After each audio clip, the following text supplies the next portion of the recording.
I have thought and thought and thought and thought and thought. And I think I've talked myself out of it again. This little 2x42, it has its limitations.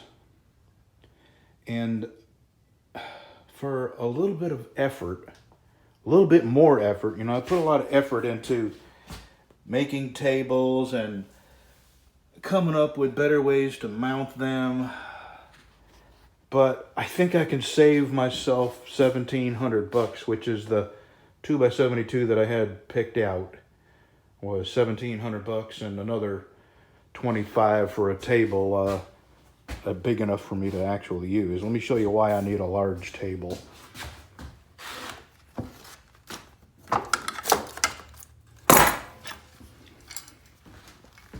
They come with a 9-inch table, and that's not big enough for me to, my blade sits here on the inside here, and that's not big enough for me to start my grind line and go this way and still be on the table. So it has to be a much larger table than they come with. So in order to get a much larger table, I got to pay for it. And one of the problems I'm having with this is this platen, I call it platen. I may be pronouncing it wrong, but I'm going to call it platen or platen, one or the other, and one's right, who knows?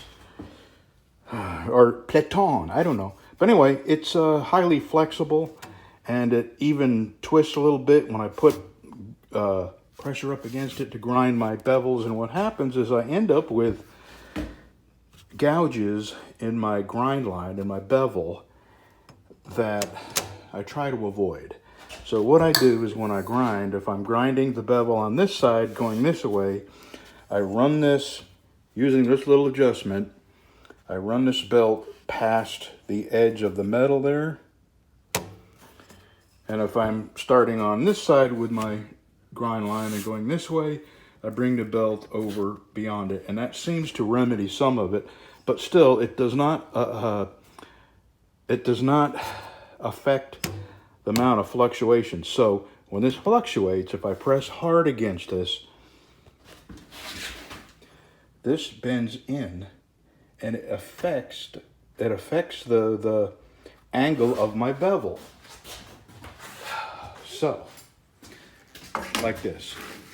The knife is bolted to this, and when I press in like this and then pull to get my bevel, what it does, depending on how high the knife is, it is to what degree this thing flexes inward. So what I'm going to do, I have some 2-inch, the steel I make the knives out of. Do I have any 2-inch? No, I do not, but that's not a problem.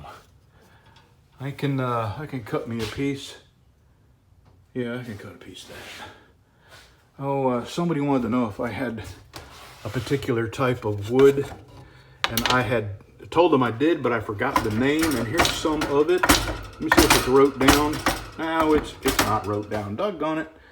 I have no idea what kind of wood this is, but I have plenty of it. So the person that asked me if I had any of that wood left from in picture 10, I do. And as far as the other knife, 11, it was ironwood, and yes, I do, and I do. So, I'm not going to do that today. Today, I'm going to clean up a little bit. Well, I'm going to clean up like I always do. And, and I found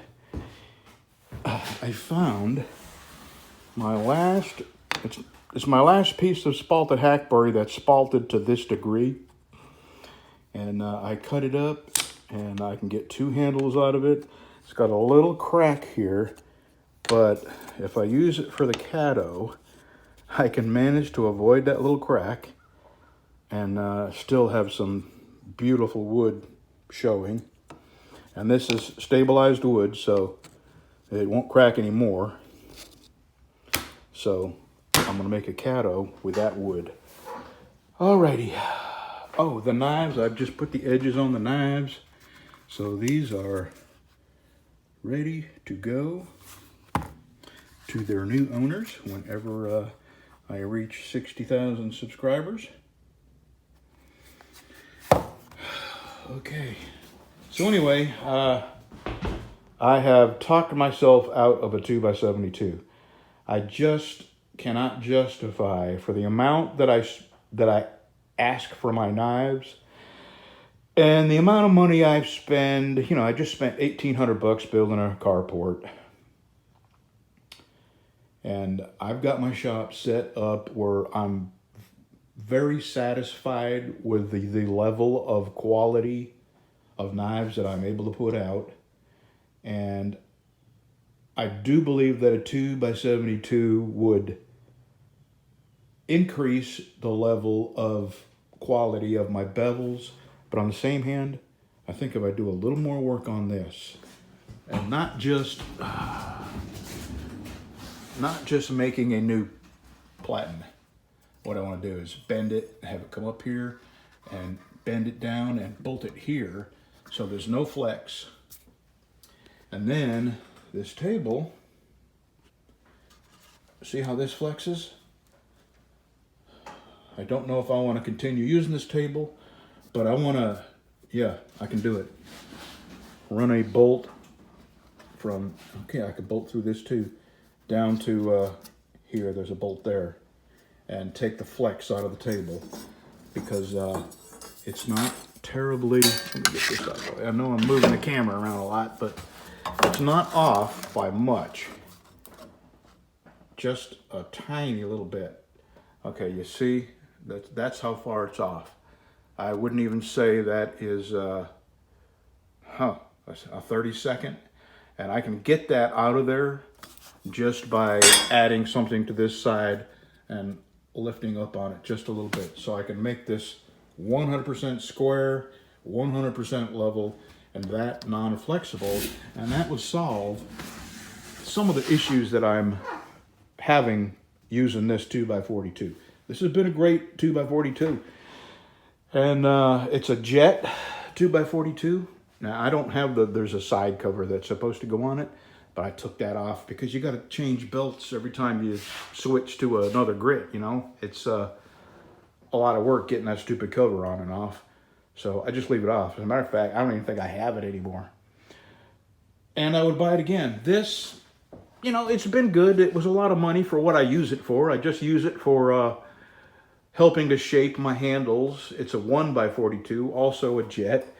It's been great, but I'm not certain that I probably could have done the same thing with my Harbor Freight 1x30 that I do with this. But anyway, hindsight's 20/20, and it's more than paid for itself now. And I did make some modifications. I took all this used to be a disc and a table sticking off and all that, and I never used that. So I took it all off. Same with this, had a disc on the side, took it all off. And this is my, you know, disc and belt sander here. Okay, I've talked your ear off. I just want to let you know that I've changed my mind about a 2x72. I just cannot make myself spend that kind of money. You know, I'd be 80 years old before it would pay for itself. And I'd have to make knives every day.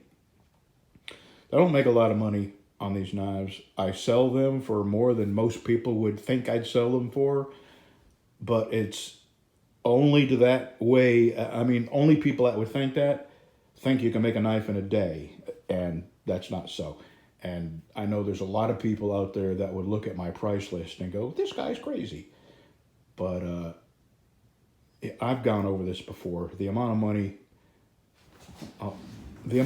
and I can't use this as an example because they're files, but just to start, the amount of money I spend on steel, all that sandpaper, all that's wood. You know, it takes blades to cut it. It takes drills to drill it. It takes belts and discs to get it to the shape I want. And these belts are, you know, kind of expensive, 2x42 belts. So, and the epoxy, the pins, I mean, it all adds up quickly. And then you consider that I have spent a week working on a knife, and the amount of sandpaper I go through just sanding the grind lines out. You know, I don't want to go over penny by penny, but I'm sure there are people that may look at the price of my knives and be shocked that I would ask that much. And we're talking, you know, 330 is my most expensive knife, and the amount of sanding that goes into that is easily a week's worth of hand sanding and polishing. And you know, I got a whole nother room around the corner here with 5 buffers in it, and then I got a whole nother room that way that's for the sheaths, the leather shop, and all the, you know, stuff I got in there, all the dies. It is a very, very expensive hobby. I love doing it, but in order for me to keep doing it, I have to ask for my knives what I ask for them. And if it turns out that I can't sell them, well, I'll just have to stop making them. Why have I talked for 11 minutes? My goodness. Why didn't you stop me? Wow, it's late, 7:04. Does anybody know why my clock is in metric? It's bacon. Can you sit? No, we don't sit. No. Can you say? You got it's fake. Don't give it all to her. Can you say thank you, Uncle Salty? What about you? Thank you, Uncle Salty. Okay, well he's gonna choke because he swallows that whole. Oh my goodness! Thank you, Calm Uncle down. Salty. You created a animal. Don't bite my thumb. She always gets jerked.